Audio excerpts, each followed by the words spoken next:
It was only by chance that I started playing rugby. It never quite felt good enough or worthy of the fuss that seemed to get made. Playing with so much class and awareness. Sefo shrieking awake.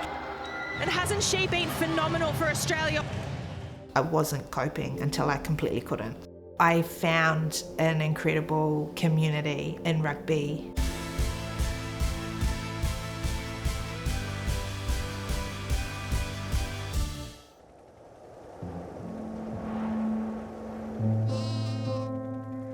I grew up in New Zealand. I'm from a small forestry town, Tokoroa, in the Waikato. Kirby was quite sick when she was little, just with hearing problems and everything like that. And that, I think, has played a part in what sport she's played. I actually started doing ballet. That was my big love. She did ballet for about 6 years. Then she wanted to do athletics, and she started that when she was a 6-year-old. I did athletics, swimming, cycling, triathlon. I did naturally pick up things quite easily. I'm half deaf. I've lost high pitch in one, and I've got complete nerve deafness in the other. It was hard for me to communicate with other people. There was definitely anxious tendencies, not just in sport, just in life in general. My mental health was a constant battle. I think the diagnosis came around my mid-teens. I think I was around 15, 16. It definitely kind of exposed me to the severity of what depression or anxiety could lead to. At the time, I knew it was problematic, but I didn't know what to do with it, so I just carried on. I was just kind of floating around Hamilton.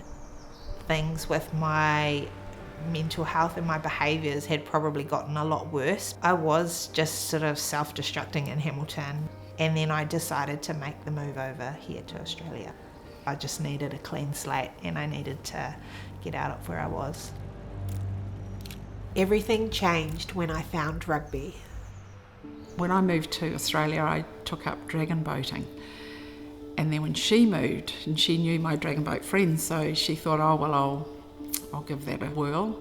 And that's what got her into rugby, believe it or not. We were sitting in a boat with my other Walleroo teammate, and Kirby and her mum rock up really late. And then we both just look at each other and go, rugby material. And just straight off the bat, I said no, thanks. Val ended up convinced me to go and watch. Sunnybank was playing. I turned up to watch, and they coincidentally didn't have enough numbers. And they're like, oh, we've got kit, you can borrow some boots. And they put me on. I couldn't believe that she just took to it. And she tackled somebody who was huge. I was like, oh, where did she learn that? I think I just sort of got a little bug from it there, and I just kept going back, I think, after that.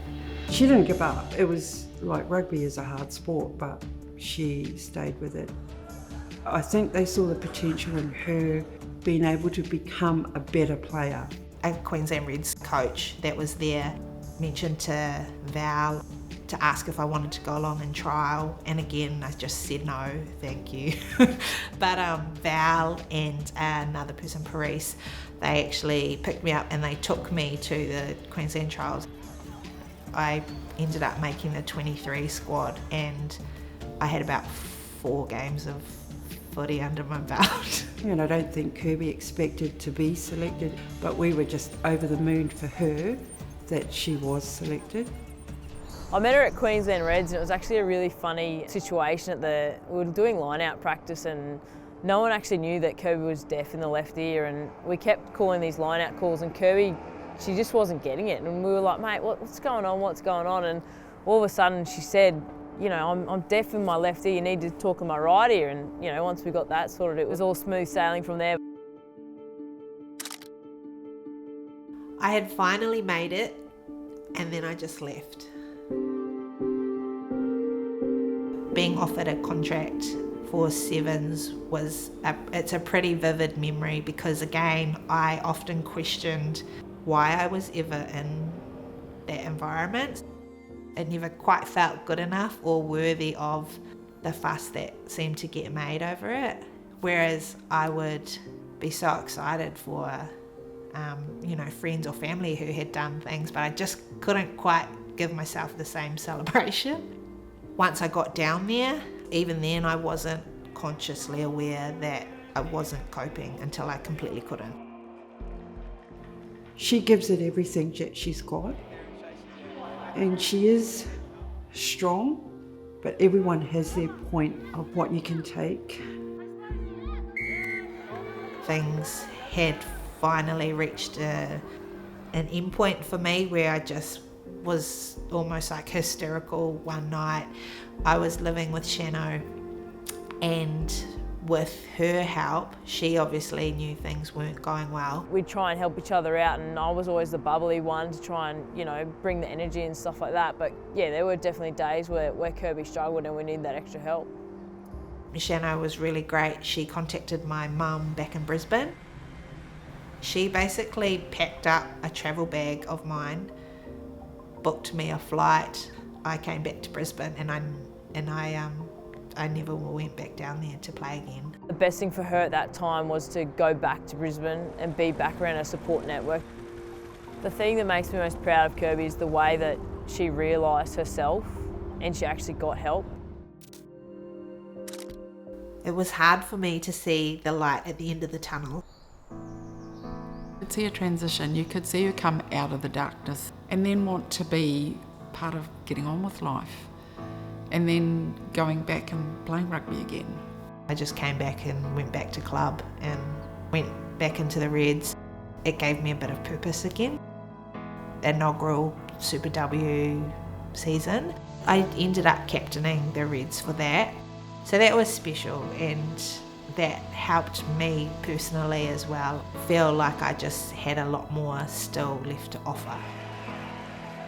We had our first hit out against Fijiana here, and our round 2 was over in Perth, and just ahead of half time I picked up the ball off the back of a ruck and I got drove into the ground, and I ended up shattering my left eye socket. I had a couple of fractures of my left eye and my nose, and we were short of the try line.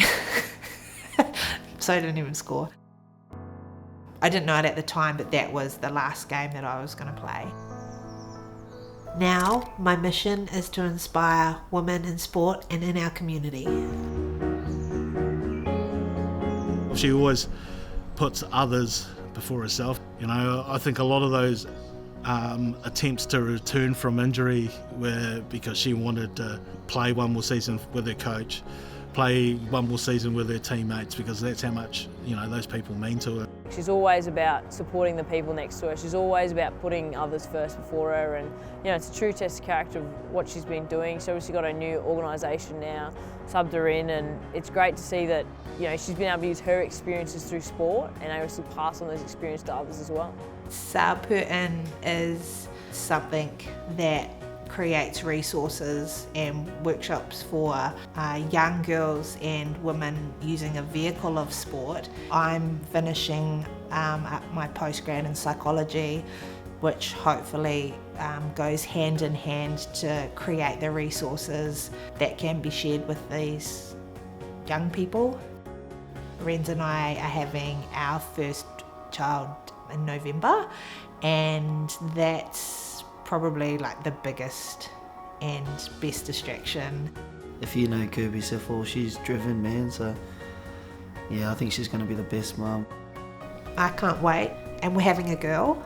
I think that between us and between everything that we've all been through together, she will be very loved and supported in whatever it is she chooses to do. I'm happy now seeing Kirby happy. I can see it in her face, and for me that's remarkable.